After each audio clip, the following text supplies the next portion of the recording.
संभाजी ब्रिगेडचे संस्थापक प्रवीण गायकवाड यांच्यावर झालेल्या हल्ल्याचा शिरूर शहरात निषेध करण्यात आला। तहसीलदार बाळासाहेब मस्के, शिरूर पोलीस स्टेशनचे पोलीस निरीक्षक संदेश केंजळे यांना दिलेल्या निवेदनात हल्लेखोरांवर कारवाई करावी अशी मागणी करण्यात आली आहे। संभाजी ब्रिगेडचे संस्थापक प्रवीण गायकवाड यांच्यावर अक्कलकोट इथं झालेल्या भ्याड हल्ला निषेधार्थ असून हल्ल्याच्या सूत्रधारावर कारवाई करावी। विचारांची लढाई विचारानं करण्याची आपली परंपरा आहे। आम्ही सर्व या अविवेकी हल्ल्याचा निषेध करतो।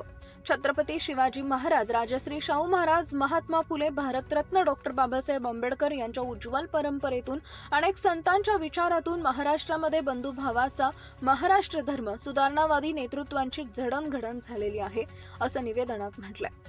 माजी आमदार पोपटराव गावडे, लोकशाही क्रांती आघाडीचे अध्यक्ष रवींद्र धनक, जनता दलाचे पुणे जिल्हा अध्यक्ष संजय बारवकर यांच्यासह समस्त सकल मराठा समाज संघाचे पदाधिकारी, शिरूर नगर परिषद शिक्षण मंडळाचे माजी पदाधिकारी तसेच राजकीय पक्ष, विविध संस्था संघटनांचे पदाधिकारी, सामाजिक कार्यकर्ते यावेळी उपस्थित होते।